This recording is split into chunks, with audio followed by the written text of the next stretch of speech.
எனது சிற்றுரை பற்றி சித்தரிக்கும் ஒரு சிறிய வாய்ப்பு கிடைத்ததற்காக நான் மிகவும் மகிழ்ச்சி அடைகிறேன். நாம் எங்கே இருந்தாலும் என்ன பதவியில் இருந்தாலும் எமது மண்ணை பற்றிய ஒரு நினைவுகள் எமது உள்ளத்தில் ஊசலாடிக்கொண்டே இருக்கும். அதுதான் உண்மை. ஏனென்றால் 10 மாதம் தாய் தன் வயிற்றிலே அந்த மனிதனை சுமந்தார், பின்பு தன் மடியிலே சுமந்தார். அதன் பிறகு அவன் பாரத்தை சுமந்தது தான் தாய் மண். சிலர் வாழ்வில் அவன் பிறந்த இடமும் வளர்ந்த இடமும் ஒரே இடமாக இருக்கும். ஆனால் சிலர் வாழ்க்கையோ பிறப்பு ஓரிடம், வளர்ப்போ இன்னொரு இடமாக இருக்கும். இது படைத்தவனின் தீர்ப்பாகும்.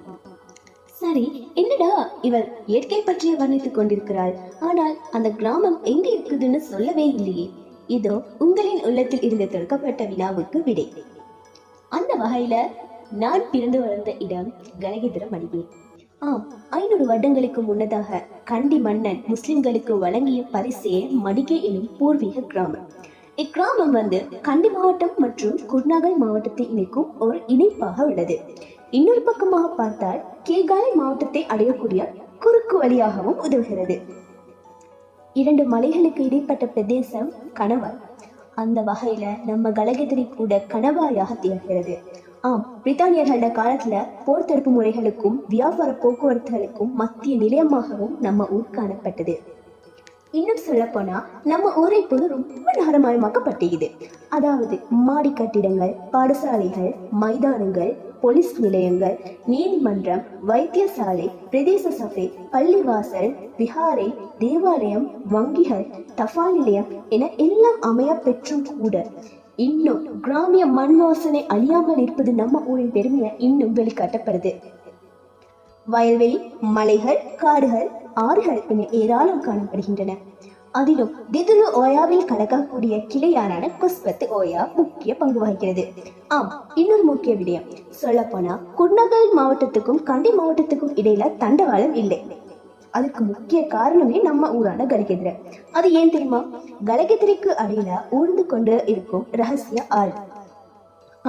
தண்டவாளத்தினால் ஏற்படும் அதிர்வால நம்ம ஊர் கீழிறங்க வாய்ப்பு அதிகம் என ஆய்வாளர்கள் கூறியதை முன்னிட்டு இவ்வேலை திட்டம் நம்ம ஊர்ல மட்டும் செயற்படுத்தவில்லை. இந்த ஊர் எவ்வளவு கொடுத்து வைத்துள்ளது தெரியுமா? ஏனென்றால் இயற்கை அனர்த்தங்களுக்கு முகம் கொடுக்காமல் ரொம்ப பாதுகாக்கப்பட்டுள்ளது. வெள்ளம், மண் சரிவு, வறட்சி போன்றவற்றுக்கு சவால்கள் இல்லாமல் ரொம்ப சந்தோஷமாக இருக்கும் நம்ம ஊர்களை எதிர.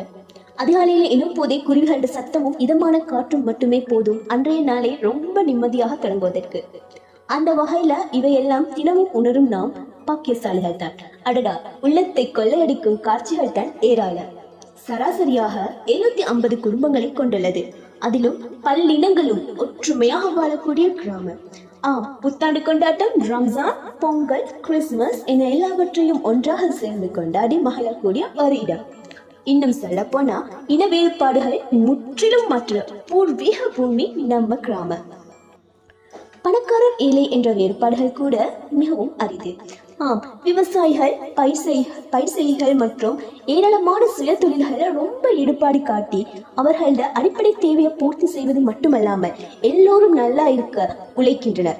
இன்னும் வாசனை திரவியங்கள் சொல்ல போனா கராமு, கருவா, சாதிக்காய், கோப்பி, பாக்கு, தென்னை போன்றவை ஏற்றுமதி செய்யக்கூடிய வளம் கூடிய நம்ம ஊரு கலகெதிரை. கல்விக்கு கூட ரொம்ப முக்கியத்துவம் கொடுக்குது நம்ம ஊரு. பிரசித்தி பெற்ற வைத்தியர்கள், கல்வி வலய அதிகாரிகள், விரிவுரையாளர்கள் மற்றும் வெவ்வேறு துறைகளில் உள்ள அதிகாரிகள் என எல்லோரையுமே உருவாக்கியுள்ளது. ஒற்றுமை எனும் பலத்த கயிறு நம் மனதில் இருக்கும் வரை நாம் எல்லோரும் கலகெதிரை சொத்துக்கள். அல்பூட்டும் நகர வாழ்க்கைக்கும் மத்தியில இவ்வளவு அருமையாக காட்சியளிக்கும் நம்ம கலகெதிரை கிராமம் உங்களை அன்புடன் வரவேற்கிறது.